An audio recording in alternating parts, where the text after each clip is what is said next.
Hello, I'm Dr. Eric Wilkinson, and I'll be speaking to you today on the topic of cochlear implantation and single-sided deafness. I'm a neurotologist, and I work at the Idaho Ear Clinic in Boise, Idaho. My background is that I trained in otolaryngology at the University of Iowa, and that I did a fellowship in neurotology at the House Ear Clinic in Los Angeles for 2 years, and then I subsequently worked at House Ear Clinic for 12 years, during which we did some significant research in the area of cochlear implantation and single-sided deafness. And some of the work that we did was funded by one of the cochlear implant companies and also was performed under an FDA investigational device exemption. And we'll be talking about that. We'll also be talking about some of the background behind why we would consider performing CIs for SSD and some of the particular applications of this in special populations, and how the advancement in cochlear implant performance has really led us to this point in time. Most of you are familiar with cochlear implants, so we won't spend a lot of time speaking about the technology itself.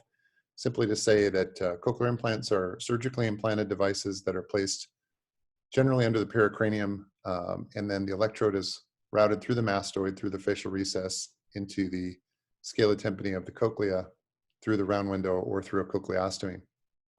Traditionally, cochlear implants have been performed for bilateral severe to profound sensorineural hearing loss in adults and children, in patients who have minimal benefit from appropriately fitted hearing aids, and in adults, postlingual deafness is generally preferred.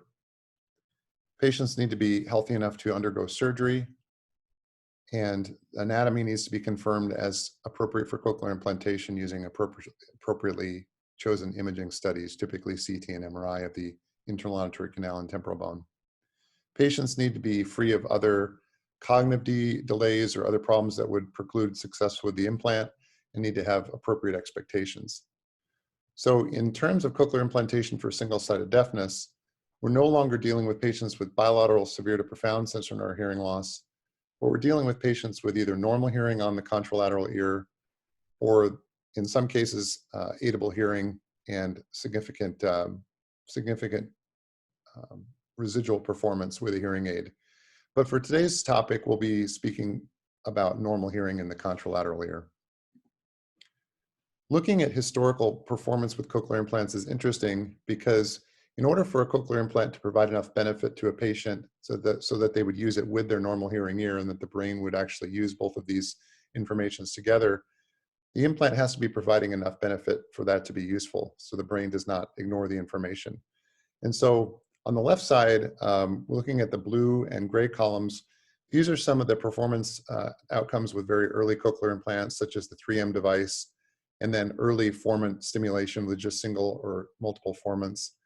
And then as you can see, as cochlear implant processing strategies moved into maximal peak stimulation, or S-peak, and then in more recent days, dealing with ACE and other strategies, we see that for the most part, cochlear implant patients do extremely well with their cochlear implants, such that their random word performance is in the 60s percentile wise, and on sentences, patients rapidly reach, in most cases, very high performance with their implant.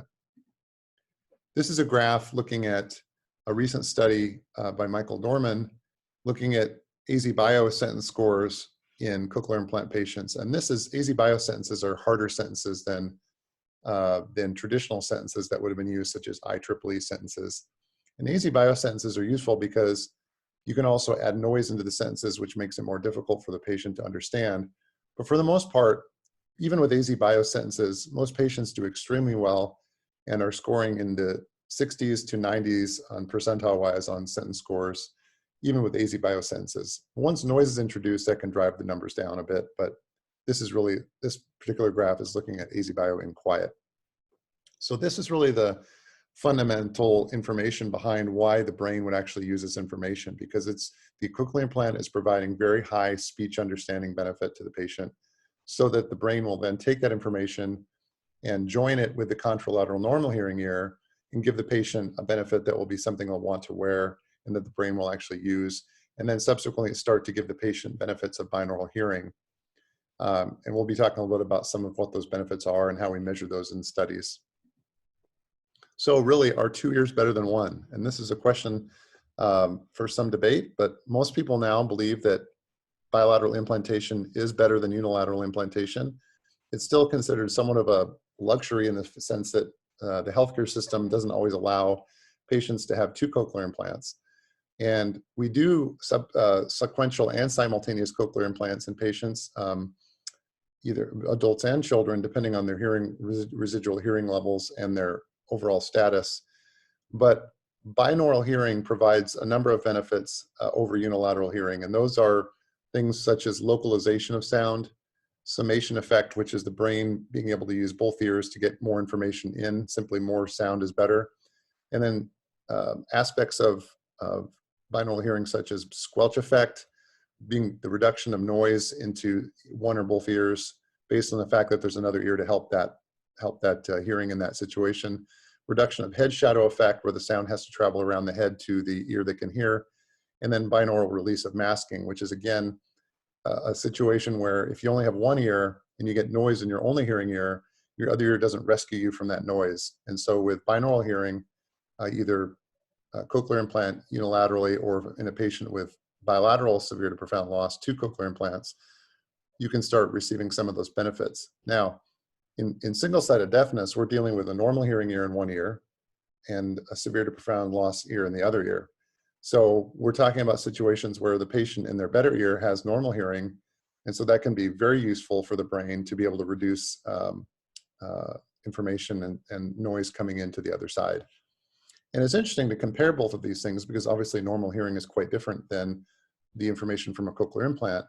But we see in studies that the brain is actually able to incorporate this information and start to use it. And we see improvement in scores on these tasks when they're performed with patients in an appropriate listening environment. So what are the etiologies of single-sided deafness? Well, we know there are many, such as idiopathic, which is our idiopathic sudden sensory or hearing loss patients that we see. But there are a variety of others, including tumors, trauma, infectious causes. Meniere's disease is a common one, and then vascular causes. I think the biggest thing that we see, though, that patients that probably the biggest two of these that we see are idiopathic loss and Meniere's disease. Sometimes we do see traumatic patients as well, but by far, I think idiopathic and Meniere's are the highest numbers of patients that we're talking about here. The other thing that goes along with single-sided deafness is tinnitus. And as you know, this is a perception of a sound in the ear or the head, and often accompanies significant hearing losses. In fact, it's probably the most common cause of tinnitus. And in SSD, that can be very detrimental to the patient. In fact, it was one of the first driving forces behind considering cochlear implants for single-sided deafness was the tinnitus aspect.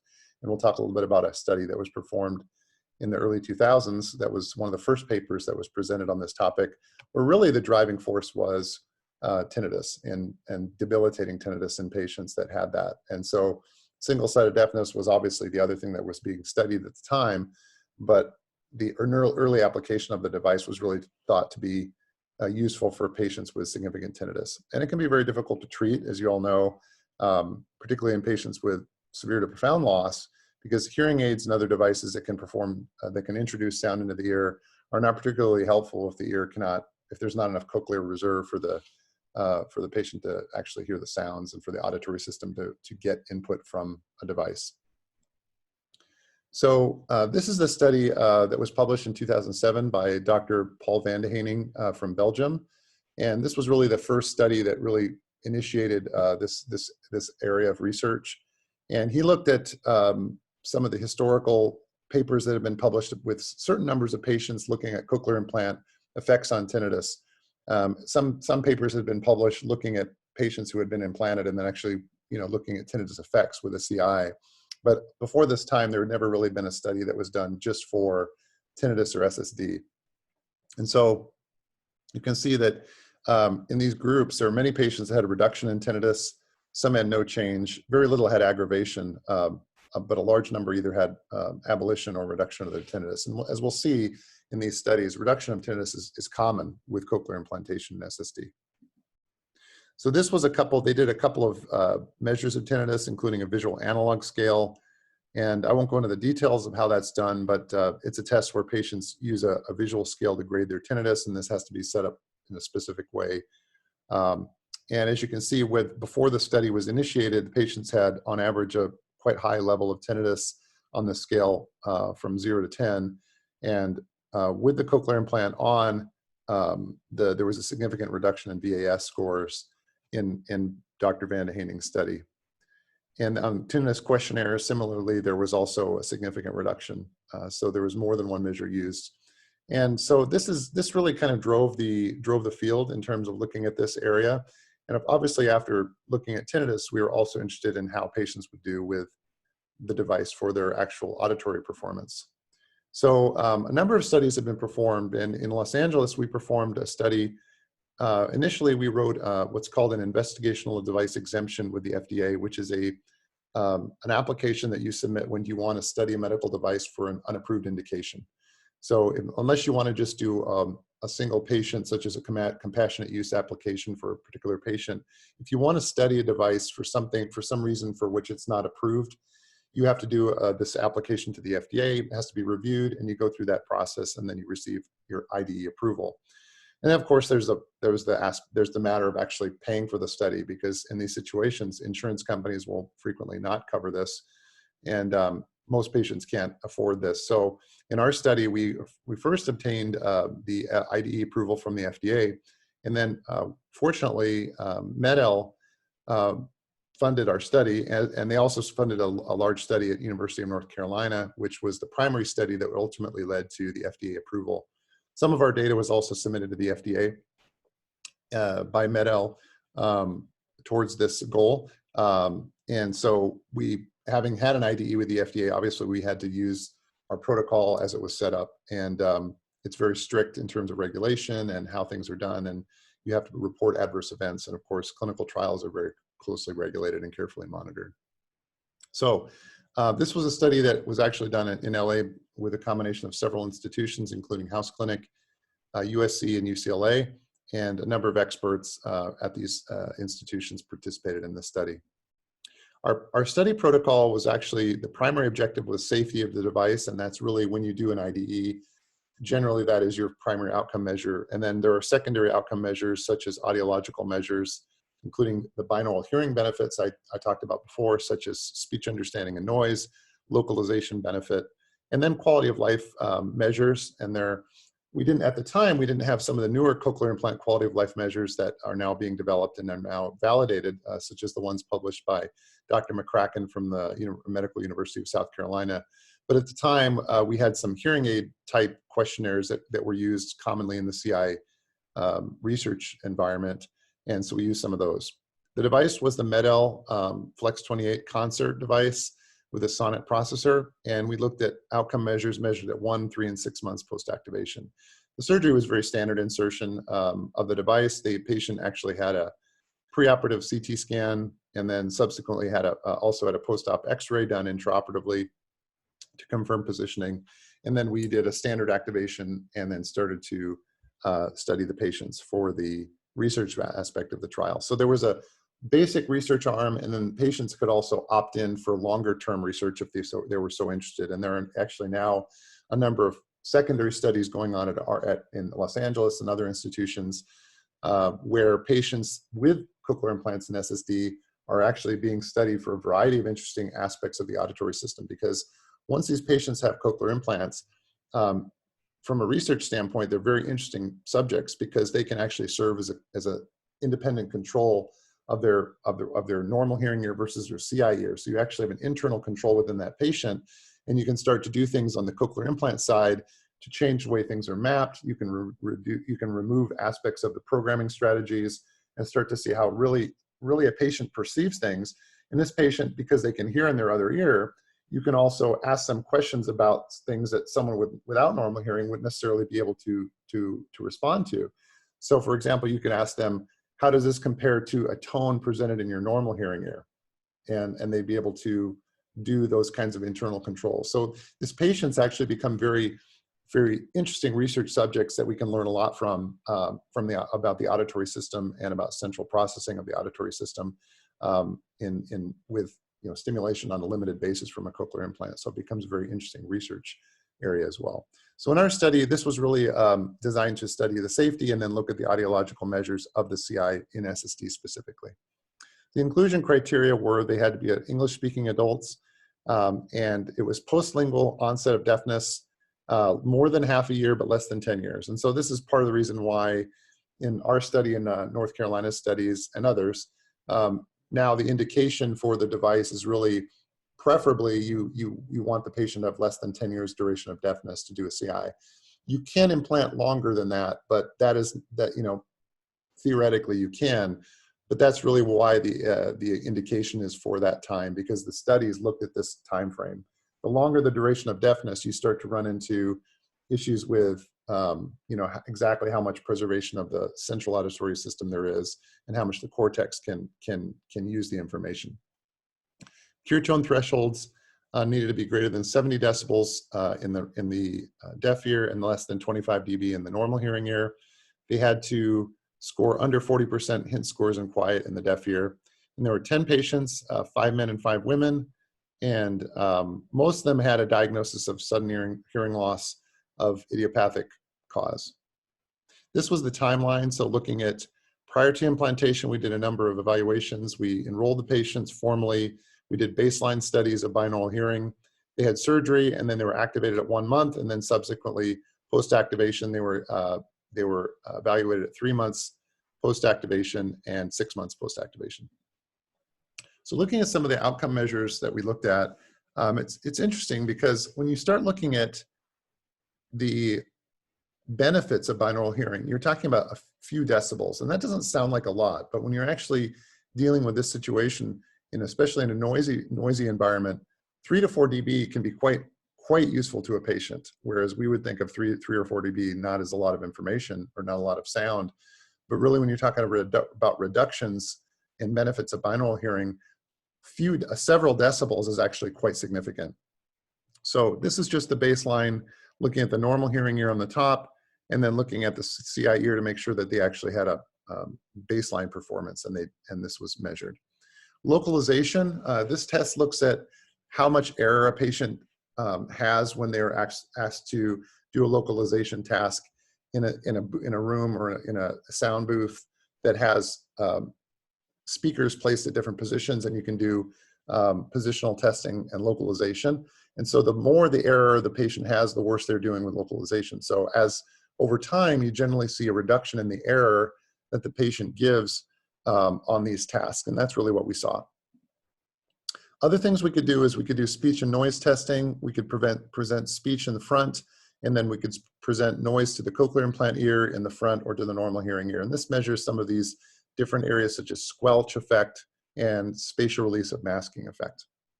And so these are also, we saw improvements in several decibels over 3 to 6 months period, which is actually quite interesting because in Professor Van de Heening's study, it looked, when they did their study, they looked kind of at a longer term outcomes such as 1 year and even 2 years. And patients over time do get more improvement. But we actually showed that over a 6-month period, patients actually did have significant improvement. And this is pretty consistent between the study that we performed and others in the United States and others that have been performed since. In speech and noise, there is significant benefit with the cochlear implant and on these different tasks with the speech in different, or the noise in different positions. And then on visual analog scale with tinnitus, we did see an improvement. And on questionnaires with the tinnitus functional index and dizziness handicap index, we looked at DHI just because we wanted to include that as part of what we did as a control. But DHI didn't really show a lot of difference, whereas tinnitus functional index did see a significant reduction in tinnitus in the patients that reported it. And then some of the questionnaires about hearing device performance, such as the SSQ, patients did report improvement in these questionnaire, the questions and markers of everyday life and how they did with the implant. These patients did see improvement in those areas. So the conclusions of this study were that after cochlear implantation in SSD, patients do see significant improvements in localization, speech understanding and quiet and noise and quality of life, and reductions in tinnitus. There is some inter-subject variability. There's difficulty with masking the normal hearing ear. And this is a problem that's pretty common in a lot of cochlear implant research, is that if you're going to do a task in a sound field, how do you really mask the normal hearing ear, especially as you start to put in more sound levels? Because you can try to plug it, you can try to muff it with an ear muff, but even that doesn't prevent all sound from getting into the normal hearing ear. So this is a challenge. You can do direct input to the device on occasion for certain studies through through basically jacking sound into the implant. But masking the normal hearing ear is a difficult thing. So it's not always easy to do that. And the difficulty is that in this particular testing environment, we didn't really have access to a direct jack into the device, because those are not really approved for the research realm, at least not in the United States. So we really couldn't use that. I mean, in practice, a patient can do those things with some of the accessories that they get for their implant. But in the research realm, we really couldn't put sound directly in the device to exclude the normal hearing ear without using an ear muff or something in sound field. So that's a challenge.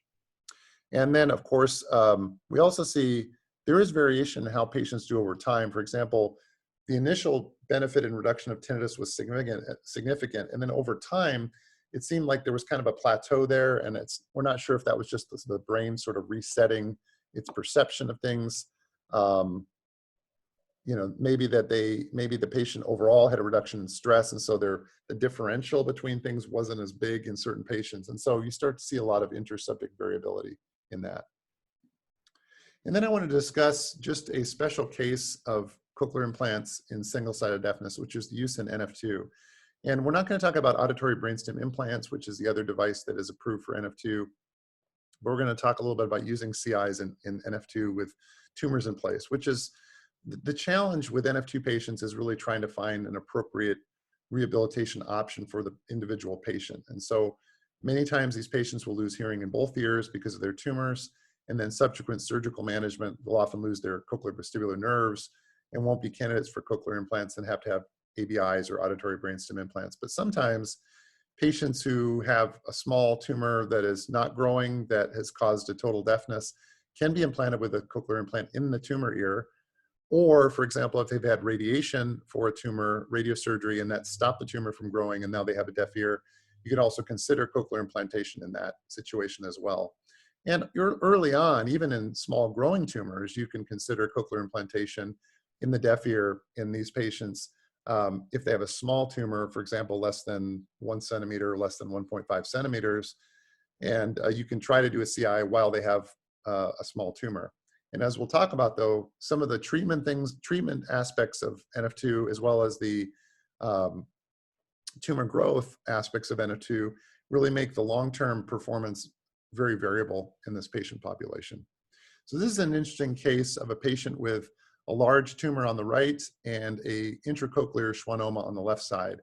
And on the right side, the patient had a pure tone average of 59 dB with a word recognition score of 34%, even though they had a large tumor. And then the left side had been deaf for 17 years and had profound loss from the intracochlear schwannoma, which is a common sequela of an intracochlear or an intralabyrinthine schwannoma to have profound hearing loss in that ear. The cochlear implant was actually placed with the stylet through the cochlear schwannoma, fully into the cochlea without removing the tumor. And sometimes there have been reported cases of people having tumors removed out of the cochlea and then subsequently CI placed. However, there's some concerns in that situation that you could actually significantly damage the dendrites and even the spiral ganglion, the connections of those. And so in this case, it was placed through the schwannoma itself. And interestingly, the patient had very high performance, even with the tumor. And this is hint scores at 97% and AZ Bio 64%, which is quite remarkable, particularly with this duration of deafness. So this is an example of how you can place a cochlear implant in a patient, even with a tumor in the cochlea. Now, you can also place a cochlear implant in a patient with a vestibular schwannoma, a small vestibular schwannoma with a patent cochlea as well. This is just an example of an intralabyrinthine case. So we actually looked at our patients in Los Angeles with history of NF2, and 10 out of 276 ABI recipients at some point had a contralateral cochlear implant. And this, I should mention that this study was published in 2018 in Laryngoscope, and the principal author is Kevin Peng. And I was one of the authors on this paper. that we reviewed this series of patients. The average age was 37 years, and the follow-up was about 7 years on average. What was the prior treatment of these patients? Well, in the cochlear implant recipient ear, 2 patients that had gamma knife radiosurgery prior to the cochlear implant, 4 had resections prior, and 10 out of 10 had some tumor, either residual vestibular schwannoma, a cochlear neuroma, or a facial schwannoma. And the average size was 2 centimeters plus or minus 1.4. So quite a large range, whereas here, the standard deviation is almost as large as the mean.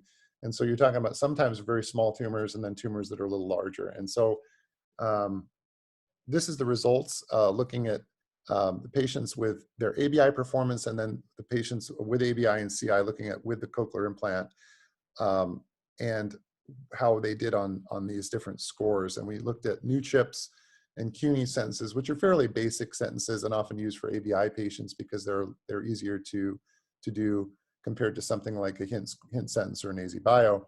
And we saw on average that the cochlear implant patients, when the device was functional, were doing significantly better. When you drop out whether it was functional or not, overall, they didn't necessarily have a benefit over the ABI alone, but when it was functional, they did get a significant improvement with the ABI in place as well. So we looked at the top cochlear implant performers that had greater than 80% CUNY sentences, had smaller tumors. They had tumors less than 1.6 centimeters. And then in 4 cochlear implant recipients, they had declining performance, and 1 was just simply duration of time after gamma knife, and then 3 had growing tumors that basically made them lose their performance over time with the implant. And then Steve Otto, in a publication in 2002, showed that most patients continue to demonstrate ABI improvement even after 8 years. So in these patients, what happens is that their ABI may continue to work if they have it on the other side, but the cochlear implant can cease to function if the implant is, or if the tumor is growing, or if they've had radiation and they have a longer duration of time after the radiation has occurred. It potentially cause cochlear neuritis or cochlear radiation nerve damage is the theoretical reason for that. So really, if you're going to implant a patient with NF2 with a CI, you really want them to have a tumor less than 1.5 centimeters. You'd ideally that it would not be growing, and ideally they've not had gamma knife or other radiosurgery. And that's not a big group of patients, but it does occur in some of the patients with less aggressive NF2. For example, patients that are diagnosed with small tumors in their 40s, 50s, or 60s, where those tumors are sometimes very minimally aggressive and are not growing, but the patient can still present with a single-sided deafness or a significant sensorineural loss from their tumor. You may consider a cochlear implant in that patient because the studies suggest that if the tumor is not growing or growing extremely slowly and is small, cochlear implant performance can be quite good. And so just something to keep in mind. The patients with very aggressive NF2, it's a challenge to get them adequately rehabilitated, sometimes with any option, either ABI or cochlear implant. Many times these are ABI candidates, but just something to keep in mind. If you see a tumor, don't always think that you can't implant it with a cochlear implant, even though this is really kind of off-label use. This is not really approved, FDA approved kind of indication for a CI. And so I should disclose that this is really kind of an off-label use of this particular technology, but it's still something interesting to keep in mind. And so in conclusion, cochlear implants for single-sided deafness are a burgeoning, emerging application of CIs, and we do see many patients now with single-sided deafness who are interested in cochlear implants. And fortunately, insurance companies are starting to cover this. It's not very widespread yet, but we are seeing some coverage. Medicare is not covering it yet, at least not widely, and not most of the Medicare administrators are not covering this. So you have to look at the individual patient, you have to look at the coverage, you have to decide whether that patient is interested and offer this to them and do it. Obviously they have to have appropriate expectations, just like anyone else. They have to have the appropriate anatomy. And in these patients with NF2, even though it's not an approved indication, it is something to consider in a patient with a tumor. There is still an off-label potential application of a CI in this situation. And with that, that concludes my presentation. If you have questions about this indication for cochlear implants, I'm happy to speak with you. If you want to email me, my email is ewilkinson, EWILKINSON @ idahoear.com. If you're questioning whether you have a patient that might be interested in this or how to proceed with it, I'm happy to converse with you about your patient or talk to you about the benefits of this and some of the research questions. If you're interested in contacting me, please feel free to reach out. And it's been a pleasure to speak to you. And again, thank you so much for the invitation to speak.